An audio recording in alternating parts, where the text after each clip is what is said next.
उत्तर प्रदेश के चुनाव परिणामों के बाद तमाम राजनीतिक दल अपनी तरफ से चिंतन कर रही हैं कि परिणामों को लेकर क्या कारण रहा। समाजवादी पार्टी गठबंधन के जो दल थे वो भी चिंतन कर रहे हैं।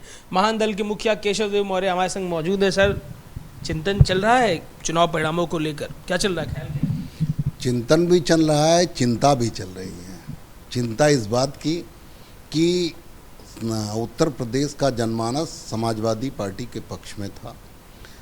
भारतीय जनता पार्टी से नाराज़ था, कोरोना काल की वजह से नाराज़ था, कोरोना में हुई ज्यादती से नाराज़ था, महंगाई से नाराज़ है। इसके बावजूद भारतीय जनता पार्टी सरकार बना ले गई।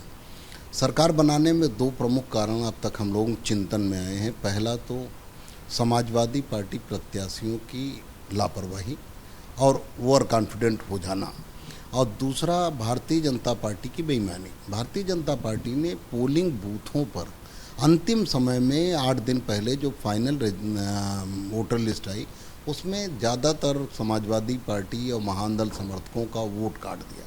अच्छा, वोट काटने की बात कर रहे हैं सर। चलिए, चुनाव परिणाम तो आ गया, वो विषय रहने देते हैं। मुझे ये बताइए, संगठन में गठबंधन के बहुत से दल थे। आप अपनी जाति की जो मौर्य समाज का एक बात करते हैं, उसके नेता थे स्वामी प्रसाद मौर्य भी थे। उपयोगिता आपकी ठीक से हुई? आपको लगता है इस्तेमाल ठीक से किया? नहीं, समाजवादी पार्टी गठबंधन के प्रत्याशियों ने महान दल का कहीं भी इस्तेमाल नहीं किया।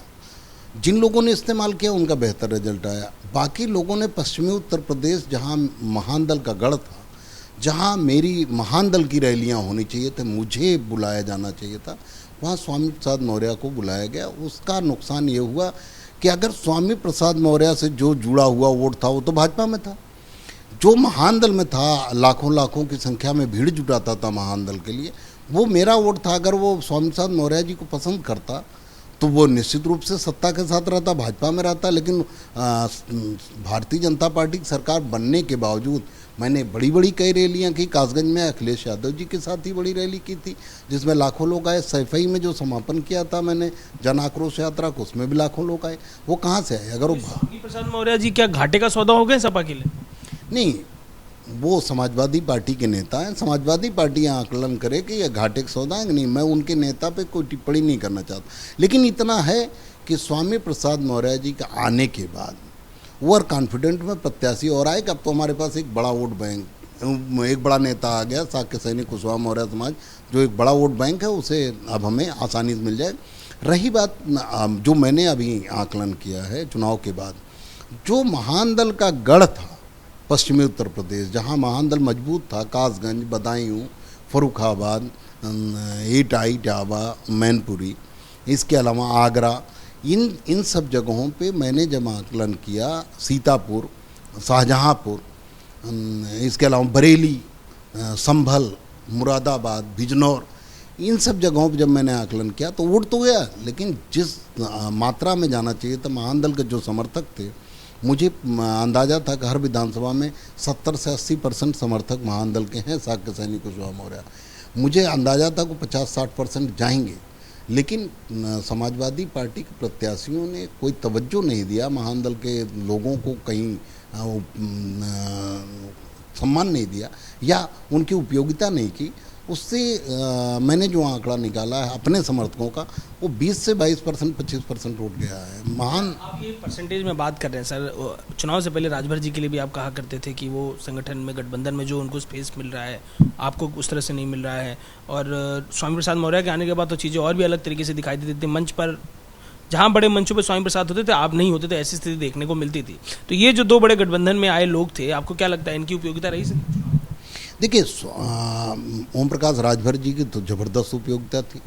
खुद पीला झंडा, पीला दुपट्टा डालकर आदरणीय अखिलेश यादव जी उनका सम्मान कर रहे थे पूर्वांचल में। जयंत जी को भी सम्मान। हाँ, मेरी जगह जहाँ महान दल का इस्तेमाल होना चाहिए था, महान दल की जगह स्वामी प्रसाद मौर्य ने ले ली, और वही नुकसान हो गया कि महान दल के समर्थकों ने वोट नहीं दिया। स्वामी जी का अपना कोई समर्थक था नहीं। स्वामी जी का जो समर्थक था वो भाजपा में था। वो कुछ आया होगा, कुछ नहीं आया होगा, मुझे पता नहीं। सांप नेवला मारने वाली बात करते थे स्वामी जी, तो ये उल्टा तो नहीं हो गया? सांप नेवला अपने ही गठबंधन में तो नहीं मारने लग गए? नहीं, मैं सांप न्योले पे कोई बात नहीं करना चाहता, मैं 85-15 की भी बात नहीं करना चाहता। मैं उनके दिए गए किसी बयान पे, कि चूँकि वो समाजवादी पार्टी के लीडर हैं, उन पे बात करने का अधिकार, उन पे कुछ टिप्पणी करने का अधिकार, उनकी किसी बात को रोकने या कहने का अधिकार अखिलेश यादव जी को है।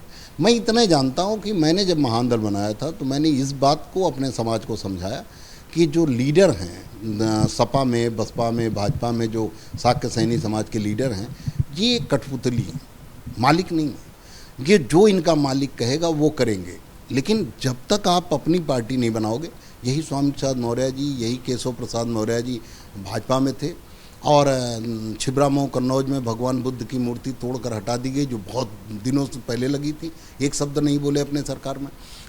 अयोध्या में मैंने सवाल उठाया था, अध्यक्ष जी, मैं आपके ही चैनल पर उठाया कि भगवान राम की तो होगा ही अस्तित्व, तो भगवान राम का अस्तित्व ना होता तो मंदिर क्यों बनता। लेकिन वहाँ खुदाई के दौरान भगवान बुद्ध की बहुत सी मूर्तियाँ निकली, बहुत से अवशेष निकले, लेकिन भारतीय जनता पार्टी ने उसे तोड़कर फेंक दिया। और मैंने इन दोनों लोगों को चैलेंज किया था कि एक शब्द बोल के दिखाएं कि हाँ वहाँ नहीं थी भगवान बुद्ध की मूर्तियाँ, लेकिन ये लोग नहीं बोले। अच्छा, ये आपने पुराने विषयों पर बात की सर। अब चुनाव हो गए, चुनाव के परिणाम आ गए हैं, लोकसभा चुनाव की तरफ सारी पार्टियों की स्ट्रेटेजी है। कहाँ खड़ा है महान दल इस स्ट्रेटेजी में? महान दल जहाँ खड़ा था, महान दल समाजवादी पार्टी गठबंधन का हिस्सा था और तब तक रहेगा। एबीपी न्यूज़ के ही चैनल में मैंने यूबीपी गंगा के सवाल पे एक जवाब दिया था 2 दिन पहले कि जब तक अखिलेश यादव जी इस गठबंधन से मुझे निकाल नहीं देंगे, मैं समाजवादी पार्टी गठबंधन का हिस्सा बना रहूँगा। लेकिन मैं सवाल उठाऊँगा, जहाँ कमियाँ होंगी उन्हें कहूँगा। इसलिए कहूँगा क्योंकि ज़रूरी नहीं जो मीठा बोलता वही आपका हितैषी हो। कभी कभी भाई मीठा तो बोलने वाले ऐसे भी लोग होते हैं कि लोमड़ी और कौवे की कहानी हम लोगों ने सुनी है कि कौवे के मुंह में रोटी थी और लोमड़ी ने मीठा मीठा बोला और कौवा जब मुंह खोला तो रोटी गिर गई, लेके भाग गया।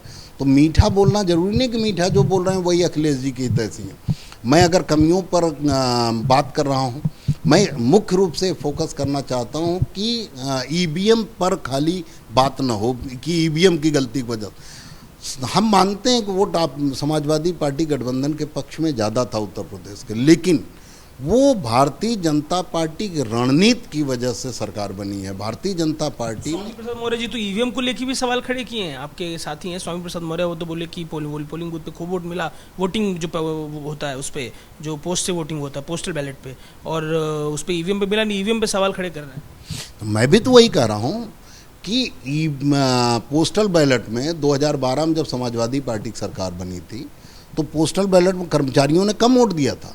80% वोट 70-80% वोट भाजपा को दिया था कर्मचारियों ने।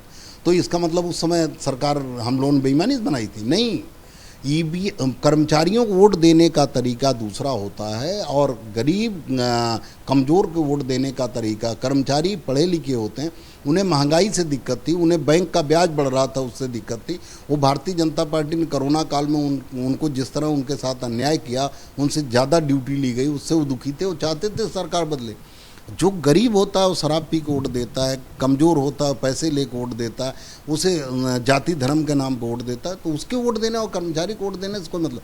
मैं इतना चाहता हूँ समाजवादी पार्टी सरकार से कि वो ईवीएम की गलती ना निकाले। ईवीएम की गलती अगर निकालेंगे तो आपका कार्यकर्ता मनोबल टूट जाएगा और कार्यकर्ता को ये लग जाएगा कि जब ईवीएम से ही सब कुछ बदल सकता है, ईवीएम से ही सरकार भाजपा बना लेगी, तो हम मेहनत क्यों करेंगे।